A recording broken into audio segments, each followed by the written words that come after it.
Welcome to Real Estate Explained, the podcast that gives you a backstage pass to the ever-evolving world of real estate. I'm your host, Nick Bush, a realtor with over a decade of experience helping clients buy, sell, and invest with confidence. Whether you're a first-time home buyer, a seasoned investor, or just curious about the market, this show is for you. Each week, we'll dive into trending topics, break down the latest real estate news, and bring you expert interviews with the pros so you're prepared for every step of the journey. Ready to turn your real estate goals into reality? Keep watching. All right, so I'm here with my man, Jariel Jordan. What's happening? I think you got some Margielas on. Is that right? Are those? These Adidas, man. Are those Adidas? Yeah. Okay, but they look like Margielas. You rolling. Yeah. Thanks for coming out, man. Appreciate it, man. Appreciate you having me. All the way down from Upper Marlboro. Yes, sir. PG County. Yes, sir. Born and raised. Born and raised. It's great. Before we get in, introduce yourself to the people. Who are you? You know, what's your experience in real estate, etc. Yeah, absolutely. Look in this camera right here. Well, you can look at me in the cameras. I got you. We have Jariel Jordan, licensed agent in the DMV, service DC, Maryland, and Virginia. My niche client is first-time home buyers. I'm 29. Well, going to be 29 this year, so that's pretty much my sphere. Yeah. So that's, who I interact with majority of the time. That's who sees me majority of the time. But I have a lot of move-up buyers. I'm an investor. I have a few properties. I flipped a few properties. I've done a lot of wholesales, one which is closing on Friday. So it's a lot of real estate that I've touched. My mom's a realtor. That's how I got into business. And, we can talk about that, what that looked like for me. Yeah. And just go from there. But, yeah, I appreciate you having me. Yeah, man, that's great. That's a lot. I was, I was in the DM like, yo, what do you want to talk about? You like, whatever. Those are all the topics that I could have prepared for. But no, so tell us how you got in. Before the pod started, we were talking about you went to college, got your degree. Yeah. It sounds like you got a master's degree also. And then you chose real estate. So what was the path? Yeah, so went to college, was playing football. Didn't know what I wanted to do. I was a major in political science and sociology, so a double major. Didn't really know what I wanted to do. I started a business in college. I didn't tell you that. I started a business in college where I was doing graphics. Okay. So, yeah, I was doing graphics on the side, like $100 a piece. Gave me my first, little $1,000 in my account. Side hustle. Yeah, man. So you're just trying to figure everything out. Got into real estate. My mom was in real estate. She got into real estate 2 years before I graduated. Okay. I got in 2018. She got in 2016, 2015. But yeah, I didn't look back since, man. Got into grad school just to see if real estate didn't work, I would have a fallback option. Yeah. So, yeah, man. I'm here now. Real estate panned out. I'm doing pretty well. So at 23, I got into the business at 25.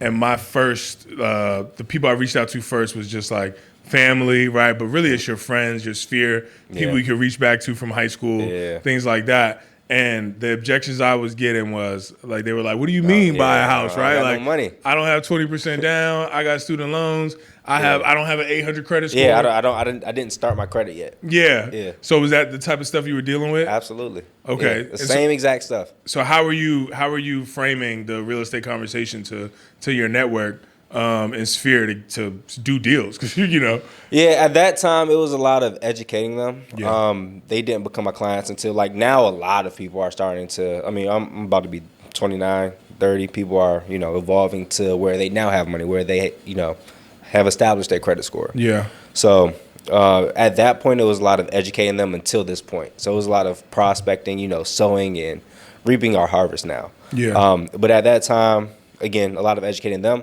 But I was door knocking. I was talking to a lot of older people. My first few listings came from door knocking. Okay. And from there, people saw me on social media. I was always a big social media guy. I always knew that social media would be a way that I can get business because, again, of the clients that I wanted to serve in my sphere. I wanted them to see me. So, yeah, man, I started with the older crowd, and now it's transitioning to, of course, I guess I'm the older crowd now. People my age starting to buy houses and been seeing me constantly over a few years, do what I did. So what's the mindset around door knocking? I hate door knocking. I'm always like, I'm 6'3", I'm black. I'm not trying to door knock a neighborhood. But in PG County, it's also a little different. So I'm door knocking today. Yeah, I've always door knocked around something specific. So like a listing or something? Like a listing. So today I'm door knocking around. It's in my neighborhood. I have a listing in my neighborhood. So me and the neighbors, I just moved there in December. So me and the neighbors saying, hey, I live here. I also have a listing. But just inviting them out and say, hey, we have free ice cream for the first 40 people that come. Okay. So yeah, door knocking around something specific. Not just like a random like, do you want to sell your house? Yeah, door exactly. knocking? That makes a lot of sense. Maybe you inspired me a little bit just right now. Yeah, man. So my mom would have listings. I'll say, hey, my brokerage has a listing right around the corner. We're going to have a lot of people in here. Just wanted to see if, you would be open to getting a market analysis. Yeah. A lot of people are going to be in here. Not everybody's going to be able to get this one house. Only one person can.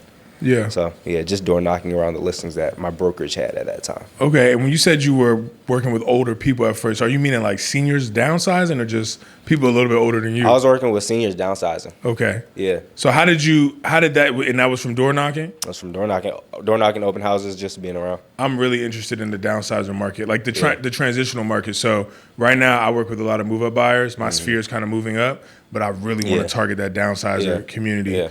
Because they need to move. It's kind of like you find the people that need to move. Yeah. So why do you feel like you didn't stay in that niche? Because it sounds like you moved to the first-time home buyers and the move-up buyers. Did you feel like you could have landed there and just like run that play for a long time? Yeah, I could have landed there. I mean, that's a good question. I mean, I just think my business just transitioned naturally. Again, with a lot of people seeing me over the years, my business just got busy with them, and that just became my focus. Okay. Yeah. Okay. So it was just a natural transition. And so what type of education did you have to give the first-time home buyers to get them like off the fence? One, that you don't need a 20% down. I mean, that's the biggest thing people have heard over the years, that, how much you need to purchase a house. Helping them understand what credit is. You don't need the perfect credit score. How to start your credit, things like that. I'm not a credit specialist, but I always say, get a credit card, pay something on it, and just pay it down. Don't pay it off. Usually pay it under 10%. That's what I've heard. Yeah. Just give them that education, and just going from there, and just being consistent and just following up, seeing if they had any real estate questions. Okay. That was the bulk of it. I did a lot of first-time home buying seminars. First-time home buying seminars. When I first started, well. I don't know if they're as popular as they were, but when I got into the business, I was getting those same questions, and I realized then you learn loans. I always say no one's ever walked up to me and asked me about the home inspection contingency or the appraisal contingency. They always ask me about financing, right? And that's from a $300,000 price point up to a $2 million price point.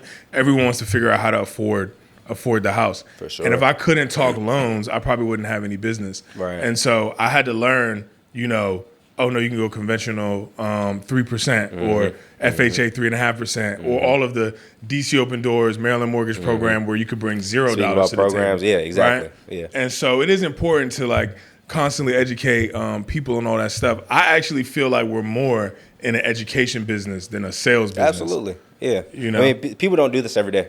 So you have to educate them from the ground up like they don't know anything. Yeah. Yeah, because majority of the time they don't. And even if they've purchased a house before, it's a different market. Yeah. And so are you so now that some of those first time home buyers, those people purchased, are they now moving up? Yeah. And so what's the conversations you're having with like move up buyers? So someone bought a house already with you, you've obviously stayed in touch. Now they want to move up. So what is a move up buyer thinking about? What questions are they coming to you with, and how are you helping them through that process? I think the biggest question move-up buyers have are how they're going to transition with like what that looks like, because it's a balancing act, selling their house and buying another one. Majority of the time it's not going to line up perfectly. So what does a possible rent back look like? What does extending the contract out until we settle on your house look like? So it depends on their goals. If they need to sell to be able to purchase the house, of course, in a perfect world, that's what everybody wants. You at least want the proceeds. Even if you don't have to technically sell, you want the proceeds from your house to be able to do whatever you want to with the next. So it's about helping them understand what that transition period looks like, helping them understand, of course, when they purchase. Some people may have purchased in 2019, 2020. It's a different market now. Helping them understand that with the rates, and just helping them overcome that fear. But those are the few biggest things: rates, and how everything's going to transition when our house is listed, and just looking for a home. Do you like rent backs? Are you like suggesting a rent back often? With that's kind of I'm like, we could do a rent back. What do you think? It really depends on their goals. I say that's an option. I say we can extend settlement, make sure that. Well, let me pause. Let me backtrack.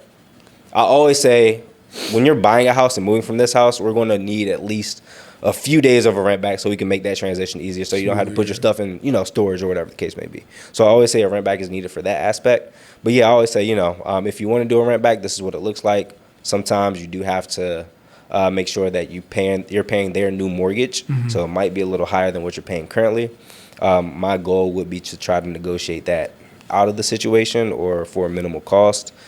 So yeah, that's one of the many options that I say. On top of course,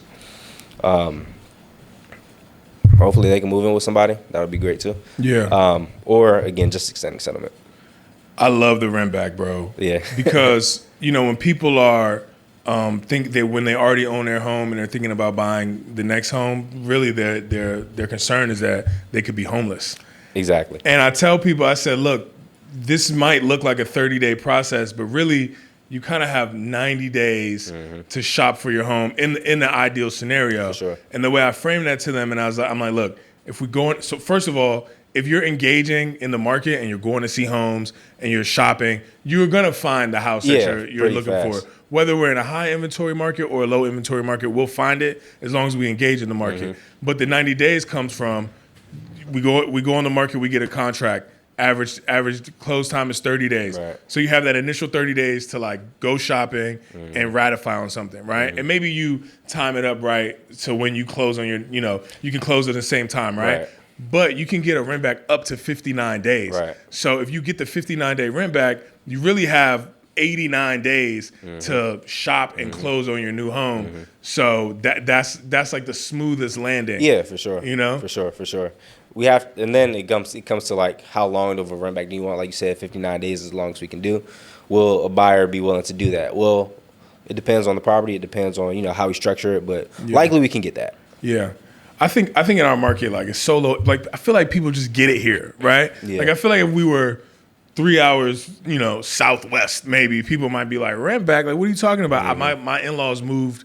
They had retired in South Carolina before they moved up here, and I was like helping on the deal. It's a different market in South Carolina, bro. It was like I was a little abrasive down there. People are like, bro, you gotta chill. Like things are not happening that fast. Like you're calling at 6:30 p.m. Like they're done to a crazy. Business, and so it was a little strange. So you sounds like you got some investment juice too. Yeah. So tell us about that. What are you doing on the investment side? Yeah, man. I own 3 properties. Congrats, bro. It's great. Thank you. And it came from my first flip. First flip I did, man. That was all the proof of business that I needed, and from there, kept doing some flips. But yeah, my first flip, I made 6 figures, and then I invested that into 2 different properties. That's great. Yeah. Okay, so where'd you do the flip? That was in Bowie. In Bowie, Maryland. Single family? Single family. And you made 6 figures on that? Yeah. I partnered with somebody. We both made 6 figures. It was a killer. Y'all crushed. Yeah, I got it from a lawyer. One of my friend's father, who I helped purchase at the time, he was a lawyer. He was representing a guy that just fell on hard times, needed to get out of there. And it was just a good deal. And was it a big reno project or? Not sounded like it was big. Probably light, yeah. It wasn't too big at all. Okay. Yeah. And then you bought 2 homes from there. Correct. And so where are these 2 properties? One is in Fort Washington where I grew up. Okay. The other one is in Bowie. So in Bowie, okay. It's a condo in Bowie and a single family property in Fort Washington. And what was your mindset around, I guess, like, how did you run the numbers and know that these are 2 good investment properties? Yeah, man. Investing is a numbers game, man. If the numbers make sense, then the deal makes sense. Of course, there are things that are outside of our control, like the market. At that time, the market was on the ups. But just running the numbers, making sure that the rental market made sense with what my mortgage would be. I know in Bowie I have a condo, plus the condo fee. On the other one, I don't have anything. So just making sure that the numbers lined up, how much I can rent it out for versus what my mortgage will be, making sure at least my mortgage will be covered. But if I get some pocket change on top, that's icing on the cake. So, yeah, on both of them, I'm getting icing on that cake. Yeah, like he's like, I'm doing all right. And then that's why we got to get you out the Ultima, bro. You know what I mean? Yeah, man. And I love the Ultima, man. Gas mileage is good. Ultima's paid off. You can't beat it, bro. Like Ultima's. I like the Ultima too. I try to keep mine. We talked about it. Did you have any concern, or were you aware at the time that like Maryland isn't like a landlord friendly state and it's more tenant friendly? Did you have any concern about that? Going through the process, I learned a lot about it. At first, I wasn't too educated on that. I just wanted to get property and, make some money off of it. But, going through the process, I had to evict some people. Okay. I will say that certain pockets are a lot more tenant friendly than others. Okay. I'm sorry, landlord friendly than others. But yeah, my experiences have been good. I had one bad experience, but for the most part, everything has been solid. It's been pretty. But I've learned, man. I've learned a lot through being a landlord about myself, about people, about how to vet people. And it's been one of the more fruitful things that I've done. So expound on that a little bit. Like, how are you vetting people? Like, what does a landlord need to know? A rookie landlord needs to know. Yeah, for sure. Well, a few things. First and foremost, you have to just make sure that you have your standard criteria of what you're looking for in a person. What kind of credit score you're looking for. How much of an income versus how much they're making versus what the rental price is looking like. Usually it's like 3 times. What their lifestyle looks like. And you'll be able to get that through like their bank statements. So we ask for bank statements. We ask for their pay stubs. We call their employer. We call their references. We talk to them. We sit down and talk to them.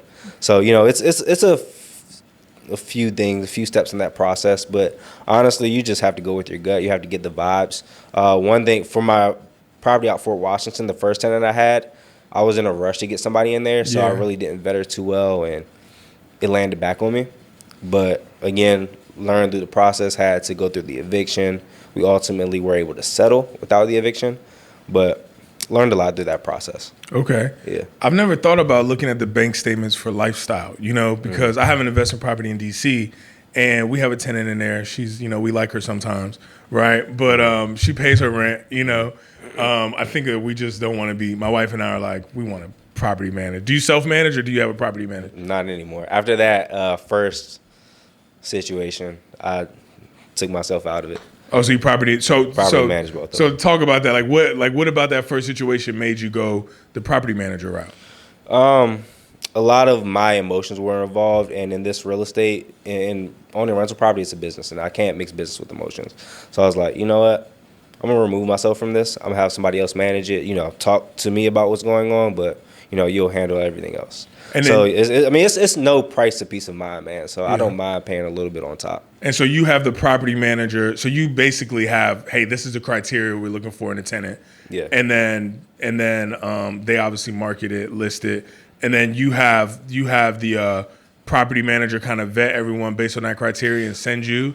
With that, because I'm a realtor, I list them. Yeah, I list them. I do my own vetting and everything. But once I get somebody in there, they're they do, and they're handling like the repair request and things like that. Everything, and it just gives you that peace of mind. Giving me peace to of not mind, have to deal with it. Mm-hmm. Yeah, I think that's the route we're gonna go because we rented to our neighbor actually, and she's dope. But we realize there's a closeness.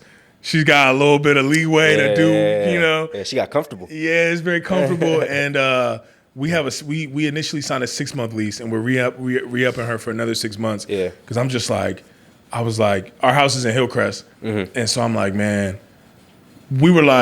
so we did this 6 months as like almost a trial. That's another thing that I've learned for a lot of my clients who are now becoming landlords renting their property out. I always say start with at least a year. Well, at most, a year. Yeah. Just to try it out because, you don't want to bound yourself to a 2-year lease.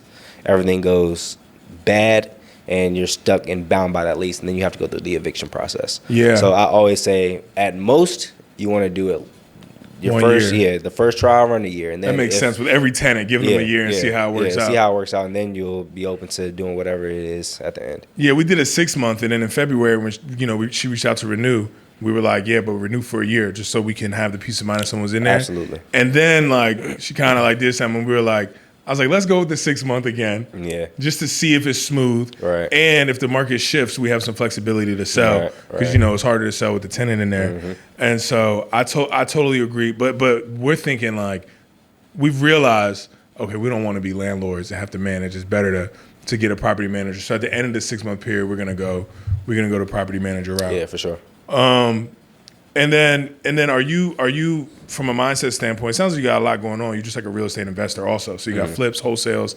and buy and holds. What is the what is the main focus though? Like, what are you Buy trying and to do? holds. And why is that? Buy and holds. That's where just the wealth is built.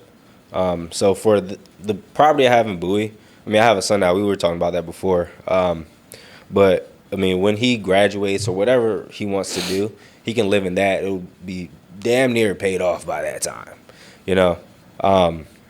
And he'll be able to live rent free. Yeah. He can save that money to be able to do whatever he wants to do next. Buy a house, whatever the case may be. I can pull money out of that property, put him through college. We try and get the scholarships, you know, but I can do whatever I want with the equity that has been built through those properties, through the mortgage being paid down, and of course the appreciation on top. Yeah. So yeah, that's the main goal, is to have buy and holds, and the flips are to fund those buy and holds. I have a flip going on now in Fort Washington. Okay. And that should be on the market like within the next 2 weeks. It's really great, nice. bro. So yeah, those flips fund those properties that I do purchase. And are you using hard money? You just going a hard money route for flips, or you self? So it depends. I work with a lot of partners. For this specific deal, I purchased in cash. Okay. Yeah.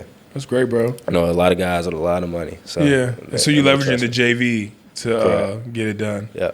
That's good, man. Like a lot of Yeah. people, and it's inspiring because you're 29, but you got in this game at 23. Yeah. You have 3 properties. You've done hella flips. It sounds like you kind of flip regularly, Mm-hmm. and you're selling properties on top of that. So you got a lot going on. Mm-hmm. You're not even 30 yet, Right. you know.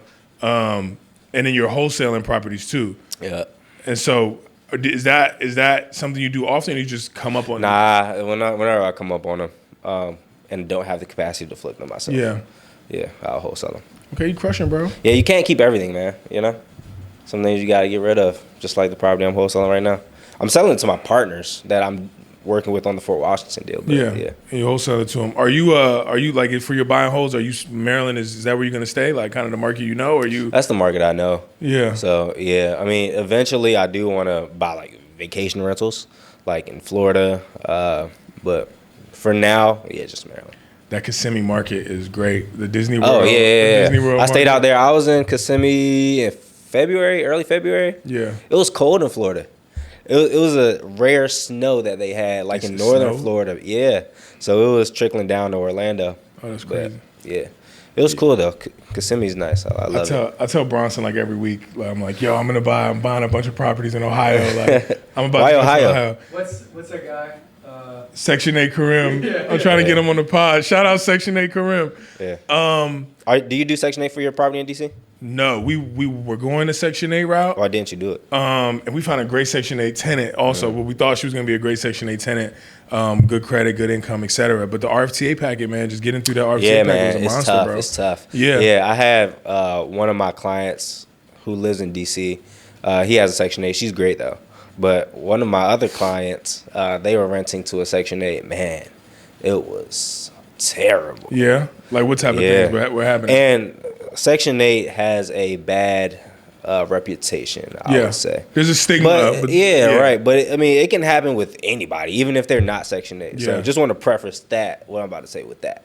But, yeah, man, she was pretty bad. Like, she left. It was roach infested. I don't know how she was, like, literally living there. It was bad. I'll send it to you after this, but, yeah. No, it was awful. No, we had investment. We had a tenant we liked, and we looked at like the tenant. So the first tenant we were gonna go with, we looked at her credit was solid, her job history was solid, but we looked at the amount of tenants that were gonna be in there. It was like it was, you know, it was like that. Man, we were like, nah, you know, and we found somebody great, and we were going through the RFTA process, and it was our first time. And it was just a lot, bro. It was just so many moving parts, and you know, the people that work, they don't care to push the thing forward, and so they were just taking their time. And our neighbor hit us up and was like, "Hey, if you still are renting that, like, I want to get in there." And she Airbnb's her property, and she's Airbnb-ing ours. So I'm just like, that's cool. Yeah, in DC, I'm not sure if it's the same in Maryland. I'm sure it's very similar. But in DC, with my tenants that are renting, my clients who are renting to a Section 8, they had to go off of what they thought the rental value for that area the voucher was. program thought it was. Which sucked. I was able to get them what they wanted, but just had to go through that negotiation process, which sucks. And I'm sure Maryland is the same.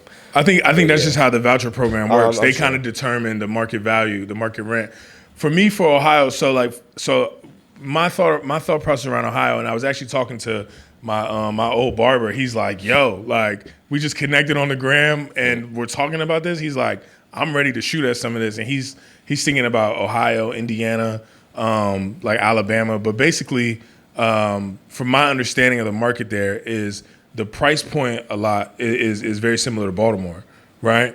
But Ohio is more tenant friendly, and the west side of Baltimore is the west side of Baltimore, and $100,000 in Ohio is kind of like just like the blue collar price point, right? Sure. So it's less, less going on outside. And so it's like a more attractive tenant. Absolutely. Where people are just like, look, this is what we can afford, but we go to work every day, we're chilling, and the neighborhood's fine. And you could buy under $100,000. So what I'm trying to do is get the cash flow first. Solid. And then, so basically the numbers on that is like, like $500 to $800 cash flow. You're buying $75,000 properties, right? You got to put your 20% down, but even then, you're not bringing too much cash to the table, and you can rent those out for like $1,400 to $1,700, and then like you're including property management and all that, so you're cash flowing around like $600-700 most of the time. Yeah, that's solid. And I'm like, if I can get like 10 to 20 of those, then I'm chilling, and not like chilling like let me spend the money, but I feel like even like $5,000 cash flow, or especially $10,000 cash flow, then that portfolio is just reinvesting itself. Yeah, absolutely. Then it's like I don't have to earn the money to like buy my investment property. Right. This $5,000 in a perfect scenario turns to 15, 20 in 3 to 4 months, and then I could buy another one. The 10,000 turns to 20 in 2 months, then I could buy another one. And then once you get to a certain number, for sure. I'm nervous to invest out of state, so I'm taking my time with that. Yeah. Reason being is because like if something happens, let's say like a pipe burst or whatever the case may be, I don't have people out there that can just go. And that's what people don't know when you're invested in real estate. Having a handyman connection is key. But that's why the property manager is there. Oh, sure. The best advice I got from somebody, because I know a guy, I referred him a deal in Richmond actually, and he was investing in Ohio, and I was like, yo, like tell me more about that. And he said he had 20. So I was telling him like my play, and this guy right now is he's at the stage where he's buying like 50 unit buildings, right? He's at like 50 unit buildings, and he's like, we're trying to get to 150 to 300 door buildings and then just hold those. And so he's been 1031 exchanging, and he said he had 28 rentals in Ohio, in like the Cleveland area, right? And he was like, we did get a lot of cash flow, but sometimes the return wasn't worth it because when you have 28 properties, single families, you have 28 roofs, 28 yards, 28 different tenants, 28 HVACs. And he's like, so it can be tricky. And the other thing is that when you're trying to sell that portfolio, it's harder to 1031 exchange because you got to get somebody to buy a ton of them at the same time. So, yeah. Yeah, that makes sense. That's cool, man. See you out here hustling, bro. Yeah, man. What's how are you, what's like your long term, are you solo agent? Are you building a team? What's that going to look like for you? Yeah, so I'm in Tom Ferry coaching. My bottom right here, Tom Ferry coaching. You heard Tom Ferry, I'm sure, right? Of course, yeah. I listen to the pod all the time. Yeah, I'm in this coaching program. I went to a summit last year in August. Man, it was great. And they got me. I knew that. I mean, that was the thing. It was like, I told my mom, I was like, yeah, they're going to try to make me sign up for coaching. I'm not going to do it, but I did it. Yeah. And it's one of the best investments I made in my business. But right now, me and my coach are working on ways where I can structure my business as a business, bring on an assistant to like double as me to just increase my productivity. But I do have a team. I have a team. It's 2 agents, Dajay and Thomas. They're great. Dajay's full-time, Thomas is part-time, but they do great work. So I'm looking to more so right now structure the business side and then expand my team with other agents once that's developed. Okay. So I'm solo. I've always been a solo agent just because I look at the splits and everything, and I'm like, why would I, But my bookkeeper has me like tight with my numbers, and so I actually go back and forth because right now I'm building on my operations team. So I have, me, and I have a very sphere-based business. So,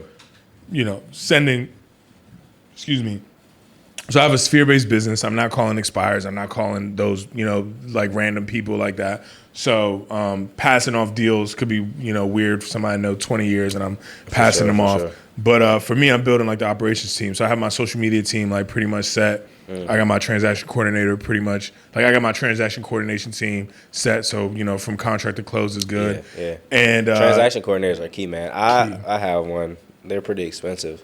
But, man, it's frees up so much of my time. No, I mean, I pay $450 per deal for my transaction coordination. I'm going to connect you with my people. They're really great. Gotcha. And then I have and now I'm working on getting like the operations person to like manage the database and like do all those follow-up tasks. And so, and I don't really, I'm more on the list side now.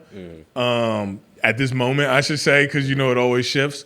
But I don't show that many houses. I really leverage showing assistants to show properties for me, and so I'm not showing. So for me, it's all about like I'm trying to delegate as much as possible. Yeah, for sure. And I think the teams that I see with a ton of agents, either those people are like bought in on the culture and like what they're getting from the team, or those teams just are giving them a ton of leads. And I'm like, well, if I could stay in my numbers, leverage out everything, and mostly just do the real estate part and the relationship managing and building, then I don't know if I even want to start a team, because I'm trying to also get into like the builder space too. So I might just be solo with the like operations team. Yeah, for and sure. then also do some building. Yeah, so I'm in a similar phase. So yeah, I'm building out the ops team. Again, like you said, I have transaction coordinators. Man, I don't know how I survived my first few years in real estate without them, man. It's crazy. Like I do some deals without them. Like they don't do new construction. They don't do like my own deals. But when I don't have them, man, it sucks. Bro, like writing contracts, like coordinating all that. I'm like, man, there was a lot of time spent doing this stuff. You don't write contracts? No, I don't write contracts. Yeah. They can write my contracts, but I actually like writing contracts. I used to feel like that until somebody started writing them and doing a good job. Yesterday, I was at a pre-inspection with my clients on a deal that we, knock on wood, should be ratifying today. And we were at a pre-inspection. They wanted to get an offer in. I had my phone, submitted the job form, and like an hour later, it was in my inbox for review. Yeah, I mean, yeah, for sure. You do pre-inspections a lot? We did on this one. Gotcha. In DC, in the competitive market, yeah, you do pre-inspection. For sure. I feel like in the burbs, they're just like pre-inspection. Like, what's that? But in the city, is popping. But I'll do them if we need to. How do you talk to your clients about that? Because like my clients are like, dang, what if I don't get it? Like, then I'm just spending money. Well, that's the risk you take. Well, I just tell them like, if we're going to be competing against 4 or 5 other people, I guarantee you that one person doesn't have a home inspection contingency in there. So if you want to remove yours comfortably, we should do a pre-inspection. Yeah. Like somebody didn't do it. I like the way you put it. I say, hey, you might not get accepted, but that's the risk you take. But we do look a lot more competitive because we don't have that contingency in there. I'm like, it's going to cost you $500, but somebody's taking it out anyway. So if you want the house, this is, you got to pay to play. And what's $500 on the 4% equity going to get next year? Yeah, for sure. So I think you just, I kind of tell them like bluntly, like we got to do it. But for this one, it was like my clients wanted to do a home inspection, and but we weren't gonna be able to put that in the contract, so we did pre-inspection. And this is like my 7th transaction with these guys. So I got you. So it was easier. It was easier to talk through. Yeah. All right, man. As we wrap up, give buyer. I gotta figure out how to ask this question, Bronson. ChatGPT made this question for me. I haven't got it off. All right, edit it out so it's smooth. As we wrap up, what's one piece of actionable advice that you can give buyers and sellers? Actionable advice that I can give buyers and sellers.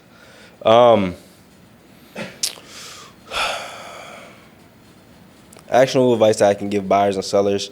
Right now, for buyers, is just figuring out what this market looks like for you. I don't think a lot of buyers understand what they're looking for, essentially. Like, what does a deal look like for you? I know the biggest thing is I just want a deal. What does a deal look like for you? Does that look like getting a reduced price on the property? Does that look like getting seller help? Does that look like getting everything fixed? Like, what does that look like for you? So I think buyers have to position themselves into understanding what exactly they're looking for. I don't think they understand that and what the market entails and how that can, how they can take advantage of this market, because I do think it's more of a balanced market, more so leaning toward a buyer market in some areas.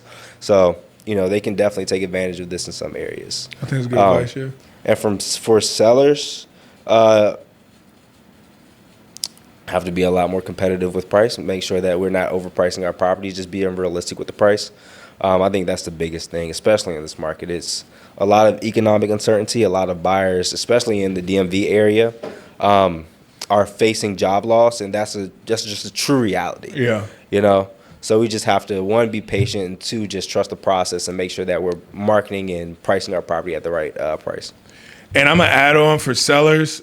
You gotta update the crib, bro. Oh yeah, You can't just throw it on the market anywhere. Paint, not at all. Paint, update the light fixtures, stage floors, stage. You have to put the work in. You do have to put the work in. make it work. Yeah, you can't be frugal up front and expect a high return. Yeah, no, I that's had over. that conversation with one of my sellers just yesterday.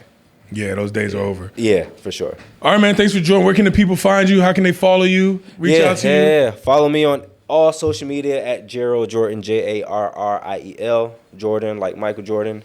DM me, follow me, and make sure you stay tuned for my content. Thanks for joining, bro. Appreciate you you. having me.